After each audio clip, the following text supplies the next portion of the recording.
There you go, guys. It's almost together now. Still have to put it in the ESC and whatnot, but brushless is in there.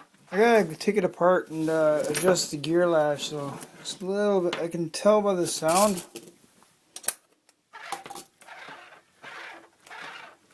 Not quite right, but I can fix that.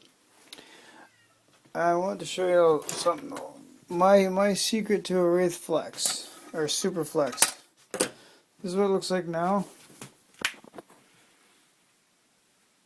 Okay, with that one tire, it just leaves the ground and it gets about, oh, you can stand a cell phone up on end underneath it.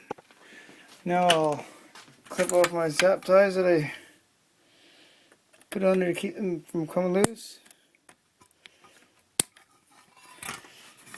I don't usually use it, so because I wasn't using it for a trail truck for a while, so I didn't need them hooked up. But since I'm probably going to be crawling it, yeah, I know, I'm crawling it with a brushless. What the hell?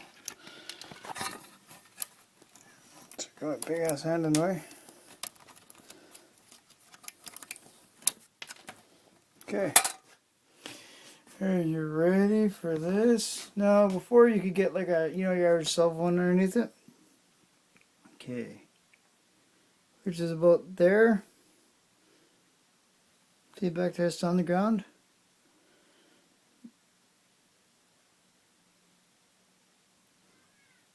How's that?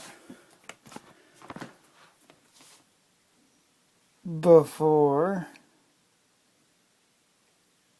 After. Let's see, where's the ruler? There we go. Well, stand it up. The front tire, as you can see, 7 inches there. That's too compared to what I was getting before. There, there's the front, see what I mean?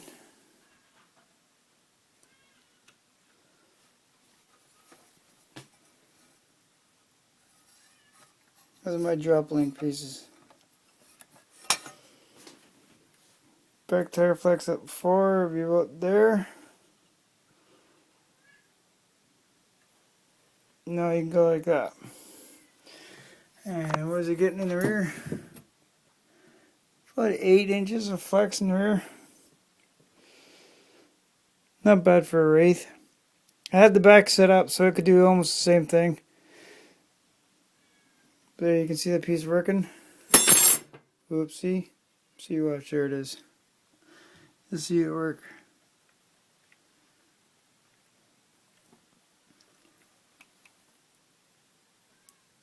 So I get major flex that way. Major flex. See? Gets up there and then the piece flexes out.